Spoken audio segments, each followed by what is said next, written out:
Well, we talked a lot about the Perry Como shows that you did, the specials.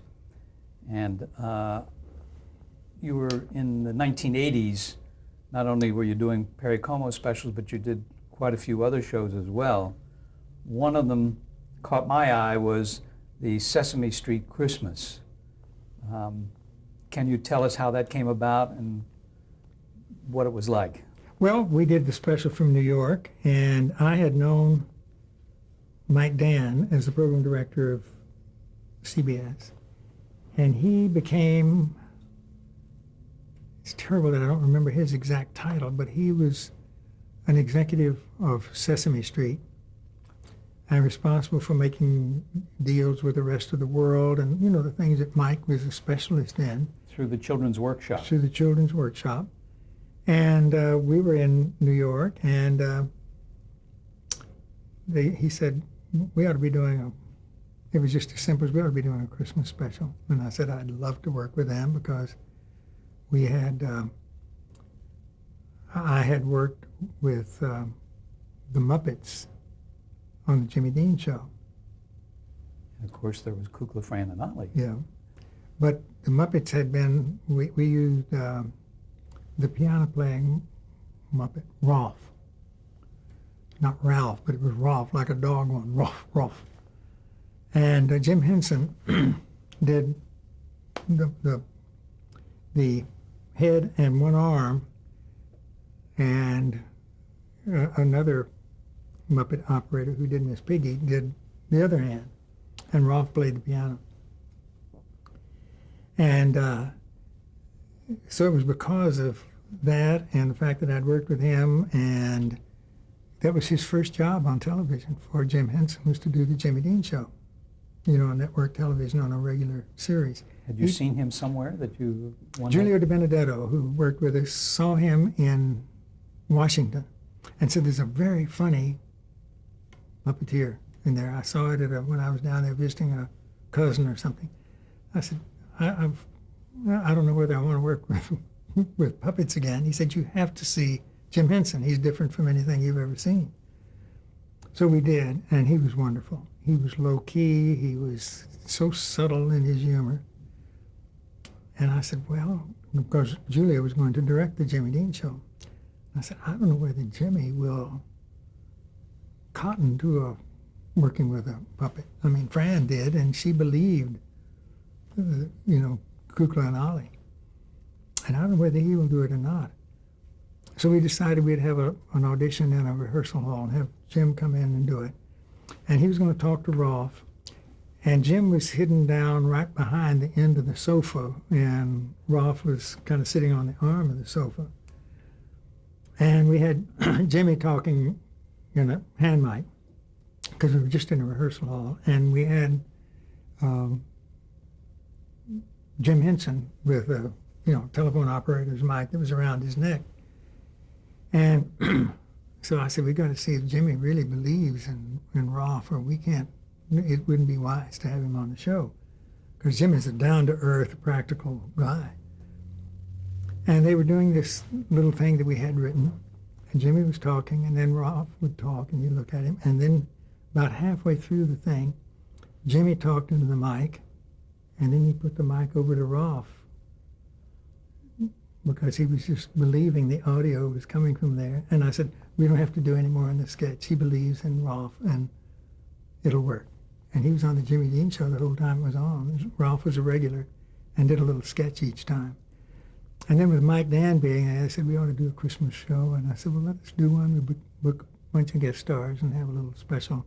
They wanted to have a little promotion for Sesame Street, or whatever their reasons, they wanted to do a special. And I said, I'd love to do it. I'd love to work with Jim again. So we did that. Were there any other specials that during that time that stand out in your memory as something you'd like to discuss now? Well, we did a bunch of specials for assorted reasons. One of a big special that we did at the end of the year, we did it in January, and we did what were the most popular songs of the preceding year. And since I had worked on the Hit Parade for a year way back, which was a countdown of the pop songs of the week. We had tried, I got the rights from the American Tobacco Company. I'm ashamed to say we were sponsoring cigarette smoking, but we didn't know then. And I got the rights to use the Hit Parade title. And by that time, it had become kind of a dated title. The Hit Parade was not too in with the young people who were interested in pop music. So we started to think of other titles for it, and we took it to ABC first, then to NBC, and then to CBS. And we take presentations and go in and talk to the network, and we took it to all three networks. And by the time you took it to the third network, the people who had listened to the pitch at the first network had been fired, and they had a whole new group there, so we could go back and present it all over again. We presented it twice to each of the three networks, and we had new titles each time. We'd call Top of the Week, Hits of the Week, Best of the Top, Pop of the Pop, Top of the Pop. You know, every time we'd take it in, we'd change the title so they couldn't look in the file and see that we'd already presented it. And Al Massini, who had been a distributor in New York and was always walking around town with a can of film under his arm, peddling it, was a wonderful fellow, and he came and said, listen, we'd like to do a pop music series for syndication. We're going to call it Operation Prime Time. And he said, I'd like for you to think about it. I said, I don't have to think about it. We have the perfect presentation for it.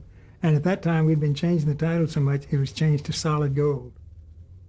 And he said, well, what we want to do is to do a special at the end of every year, and maybe we can even make it popular and do it twice a year. You know, the summer hits or something, call it something else, and do it a couple of specials. So we did that as a special. And it aired on the first, so they said, the first ad hoc nighttime, primetime network hookup. Actually, 100% of the stations were not in prime time, but in syndication, you're all over the board. Most of the big stations were in prime time. And the rating on it was huge. I don't know why. It just went through the roof. Dionne Warwick was one of the hosts, and we had a bunch of guests and all, and did it. And it became, so for the group that did it, Operation Prime Time, they had their meeting about what they were going to do in the fall, and about March, and they said, listen, this special that was done, we think would be a good weekly series. And I think Al was prompting them as well. And they said, we'd like to start in the fall and do it as a weekly series. And that's the way Solid Gold started. And it ran for a good number of years. Ran 14 years. 14 years. Fantastic. And it was just one of those things that seemed to strike the fancy of the public. And you caught the young people too. You had a young audience. Oh, it was what television networks look for. They want the late teens, early 20s, and all the 20s and the early 30s, and that's their prime network, and that hit that. And so it went on as a regular series. You also created a show called Star Search that became famous. That started in 1982. How did that come about? Al Massini, who was one of the first, everything I knew about syndication I really learned from Al Massini, because he had been selling syndication of movies and old shows, and they were primarily syndicated during the daytime and at off hours, not at prime time hours. And there were not that many independent stations at that time. Most medium-sized cities only had 3 stations, and they were NBC, CBS, or ABC, and they weren't open to a syndicated series. And he wanted to do a series like the Major Bowes Amateur Hour of amateur talent. So that was a huge hit in radio. And we wanted to do an amateur show. And again, just like Solid Gold was like the Hit Parade, but we dressed it up with a lot of flashing lights and, contemporary things. And for Star Search, instead of it being like an amateur hour and they straggled out on stage, we gave them the best lighting available. We gave them the best audio. We pre-recorded the orchestra, so they sang it live to the orchestra and put them in a Tiffany setting. And if they didn't perform well, there's nothing we could do about it. But we gave them every advantage to do this Star Search, but that was Al Massini's idea. We took it and dressed it up. How did you come on Ed McMahon? How did you choose him for the host? We tried a couple of test things. We didn't do a true pilot. We did a couple of tests and then did a special. And we used all young people to host this. And with it being looking for young people, because there weren't any grandpas that came on the show wanting to compete. They were all young people who were getting started. We found that the audience didn't like a young person talking to another one or helping in the evaluation and the judges and all. So we made the judges older, established people in the business and decided what we needed was an uncle to be the host. We didn't need a contemporary to be the host of this. And I'd always watched Ed McMahon, and I said, and I talked to Ed several times about possibly doing some kind of show with him. And I said, Ed is the perfect uncle. He laughs at things, but he's not in judging the people. He's their uncle and supportive of them. And we tried him, and that was exactly what the show needed. We didn't know that at first, but after we tried a couple of tests, we found that the contemporary host didn't work. And it ran until 1986. In 1987, you created another musical show that became very popular, Showtime at the Apollo. Tell us, you must have had problems getting that on the air, didn't you? Yes, when I was doing the Gary Moore show back in the 60s, we had a wonderful PA on the show who was black and who was right out of high school. And again, she didn't know about television. She was just a wonderful PA of taking notes and doing things and seeing the script was done right on the Gary Moore show. And she was bright. She just got the point about everything. And she said, have you ever seen Amateur Night at the Apollo? Because we were always trying to have some new talent on the Gary Moore show. And she said, they have some wonderful talent up there.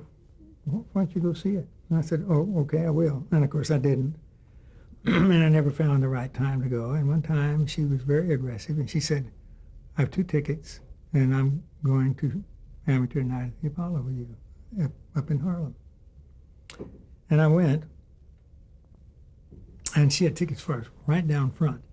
And in the Apollo Theater, the audience is mostly black or Hispanic. And maybe, if they're lucky, 7% or 10% of the audience is white. And so I said, oh, Marie, we were sitting down front, and when people would start to sing or dance and they were not good, the audience would boo. And I said, this is so embarrassing. I can't look at them with these people booing. And about 30 minutes later, somebody came on and was singing so out of tune. Before I knew what I was doing, I was going boo right with the rest of the audience. And I said, this audience is what makes this show. This is a fantastic audience. And so a little girl won who was about 14 years old. And she won the night. The audience votes, and there's much commotion when they vote, and screaming and booing and hissing at the voting that's going on. And she won. And I said, okay, let's go backstage and meet her. And we'll have her do just 90 seconds or 2 minutes on the Gary Moore show, just that she won Showtime at the Apollo. And we went back to meet her. And her name was Leslie Uggams. And she was on the Gary Moore show and was a huge hit. She wasn't singing then, she was just dancing. She tapped up a storm. And so I did go back several times, and so did some of the other staff. And we, I don't know, maybe 10 times over 2 years, we presented a winner from Amateur Night at the Apollo. And then time passed, and one day, Don Weiner, who was directing some things for us, and Dave Harding were in New York, and the Apollo Theater asked to get together with someone from BBA. and talk about a show. And of course, Don and Dave were in the business of trying to, get shows done, right? So they immediately responded, talked to them. And they said, we'd like for you to do a show from the Apollo Theater. And I said, why would you call a West Coast production company, which is predominantly a white company, to do a show at the Apollo Theater, which is a minority theater? And they said, well, you remember Marie? She's married to one of our executives, and she said, if you're going to do television, you ought to call Bob. I said, I'll be in New York week after next, and we'll do the show. I didn't even ask what it would be about. And it ran for 6 years after that. It is on now, and it's the 12th season. It is the 12th season? Mm-hmm. And Percy Sutton, who was in charge of that, he does inner city broadcasting, had a wonderful plan.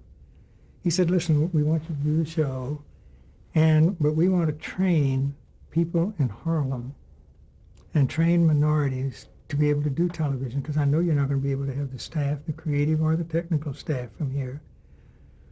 But every season, if it runs long enough, we want to try to get 5 more people from Harlem to be trained in lighting, camera, sound, whatever, to do the show. And now the show is done predominantly by Harlem and with Black and Hispanic. And but it's still... that was Percy's idea to do that. And so we agreed to do it and produce it for the first 6 years and gradually turn it over to them. And they do the show now by themselves. It's a wonderful plan to get them trained in television. That was Percy's vision. There was another show in the late 80s that you were responsible for, and that was the first all-star television benefit for AIDS. It was called That's What Friends Are For.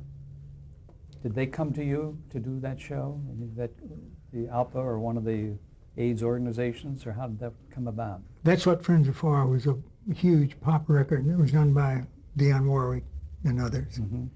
And I'd worked with Dionne on Solid Gold. She was the host of Solid Gold. And so when she was going to do that, I saw her one time. She said she was going to do it. And I said, well, listen, if you're going to do that and try to get all the guest stars, why wouldn't we be good to do that for you? And she said, I'd love to have you do it. And so it was something that she had started. And that record was the signature of the show, called That's What Friends Are For. Mm-hmm. It was a very big pop. What was the year we did that? 80s. The late 80s. Late 80s. Yeah. 88, 89. And it was number one on the hit parade, so to speak, for about 10 weeks. You had Elton John on there? Well, the record was recorded by Dionne Warwick, Gladys Knight, Elton John, and Stevie Wonder. The 4 of them did the recording. And they all did it and took none of the royalties and gave them to AIDS. And it was the first AIDS awareness program. But I thought it was a worthwhile cause, and so we produced it and got the guests.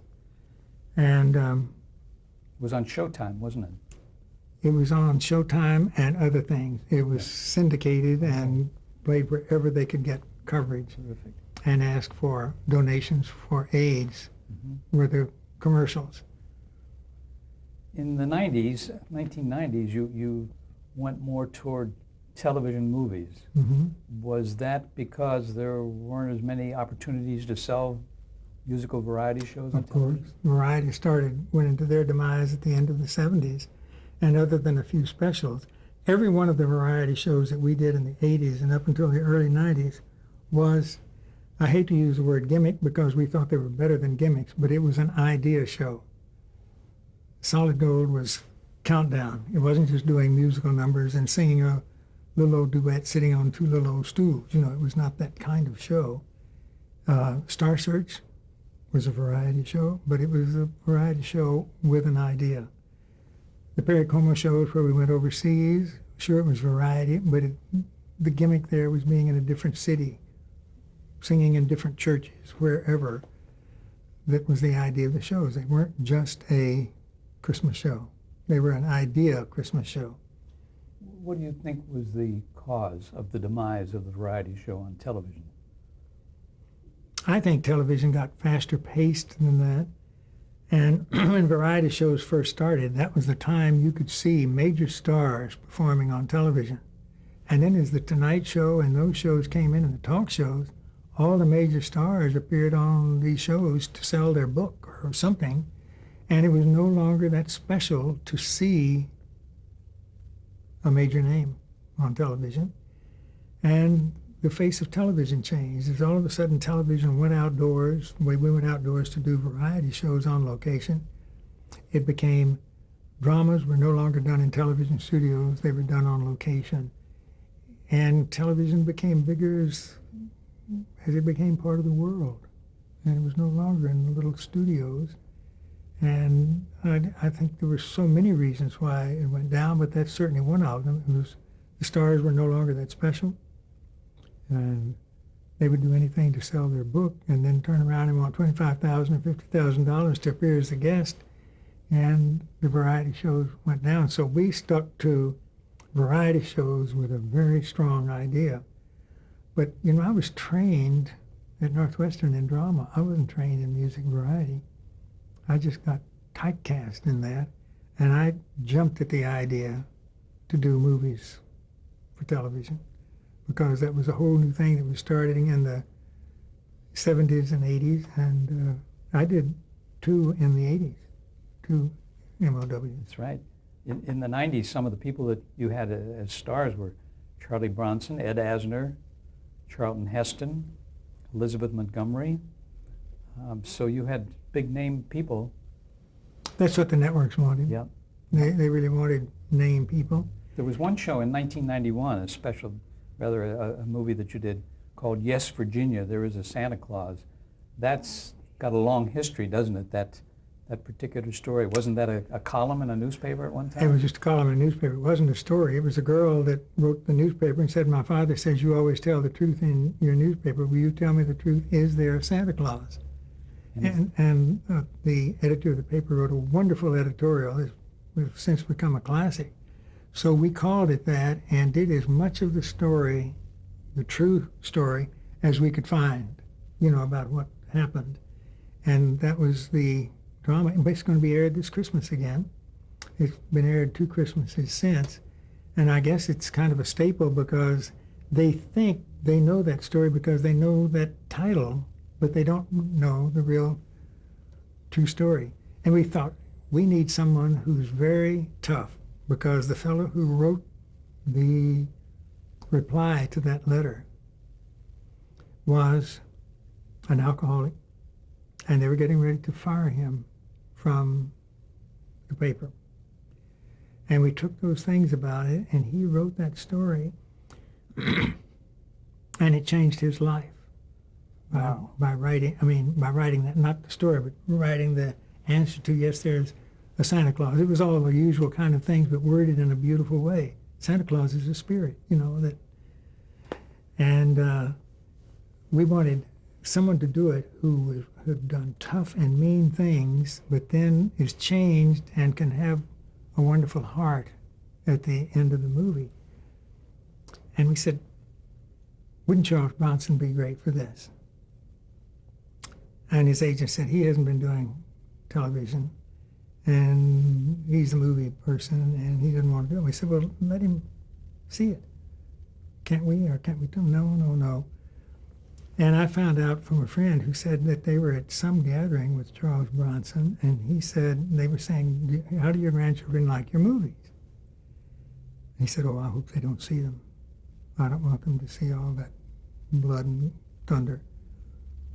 And so we found out where he lives, and the fellow who wrote the screenplay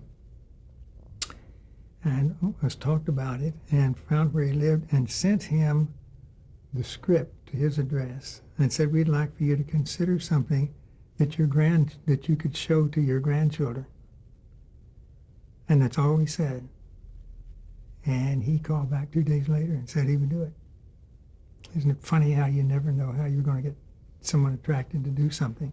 You touched a chord. touched a chord with him, and then we did another movie with him later, and that's the way we met him. And the show was a big success. It was on ABC, and he was very proud of it, and it got a lot of attention. And it's been rerun 3 times, and going to be rerun again this Christmas. Wonderful. Tell us about some of your more recent projects. You're doing things for the Discovery Network, something called Real Kids, Real Adventures? Yes. Describe that show. What's it about? Well, the formula for the show is very simple. It's an adventure series, an action adventure. It's drama. And the hero or the heroine, the principal person in each of the dramas, is to be someone who's under 21 years old. They want it for young people, for the 20s, early 30s, preteens and teens, that young audience. And they're all true stories. And so you could call it a kid show. We think of it as an all-purpose show because we do each episode as an MOW, as a 30-minute MOW. You don't do anything in the studio. It's all on location. And they're quite strong action-adventure. Most of them are life or death situations. I'd gone to a meeting with a writer who I didn't know at the time, lived in Dallas in the suburb. And we did 2 movies for television based on stories that she'd done. She writes real action stories that are based on true stories. And I was having lunch with her, and she had a whole bunch of stack of papers at lunch. I said, "What are you doing now?" And she said, "Oh, I'm trying to do something to get a publisher to publish. It's a series of stories." And I said, "Well, why haven't you shown them to me? I mean, here we've doing a couple of movies with you." And she said, "Because they're for young people, and I didn't think you would be interested in young people's stories." And I said, "I'm not interested in any good drama. Can I read one?" And she said, "Sure, read 2." And she gave me 2 of the stories that she was taking around to publishers. And a year later, she got a publisher. And after I read them, I said, "If you get a publisher, this is a television series. We should present it and do it." And that's what we've been doing for Discovery. It's a wonderful little series, and it's a lot of work in production and editing, and we do it just like a movie. 1 camera, and shoot it as though we're shooting a movie. What kind of a response do you get from the young people in the audience? Very good. It's going into its 3rd season now. Mm-hmm. And, you know, television and cable, if it doesn't work the 1st season, you don't have chance in hell to do a 2nd or 3rd season. And so it's working. At least it's working well enough for them. You know, you don't get ratings on cable the way we've used to getting them on the network, but it seems to work for them. They get good response. So we're in the middle of the 3rd season right now. Wonderful. We're going to change tapes. Okay.